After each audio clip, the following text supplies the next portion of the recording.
বলি বন্ধু, একটা সুখবর আছে, আমি না নতুন গাড়ি কিনতেছি। তাইলে তো ভালো, নতুন একটা গাড়ি কিনবা, এটা তো সুখবর। তা বলো, কি বলবা? হ্যাঁ, তা বললাম মানে অল্প কিছু, মানে জাস্ট সামান্য অল্প কিছু টাকা কম পড়তেছে। কত কম পড়তেছে? আর এখন তো নতুন গাড়ি ডাউন পেমেন্টে নেওয়া যায়।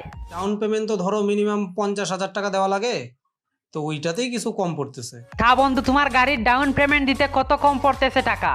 আমি অনেকদিন ধরে 5,000 টাকার মতো জমাইছি, তো তুমি যদি 45,000 দিয়ে দিতা তাহলে আর কি ব্যাপারটা হয়ে যেত। বন্ধু, তুমি যে 5,000 টাকা জমাইছো গাড়ি কেনার জন্য, সেই টাকা দিয়ে ভালো একটা ডাক্তার দেখাও। সঠিক বলেছেন, আপনার বুদ্ধি ভালো।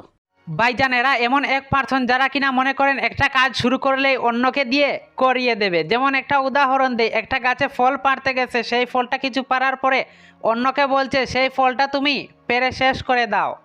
এদের এমনই এক অবস্থা। বোকা লোক, পাগল ছাগল লোক, কথা বলতে পারে। বাই দ্য ওয়ে, মানুষ ঘুমের মধ্যেও গাড়ি চালাতে পারে। আমি এই ভিডিওটা না দেখলে বুঝতামই না।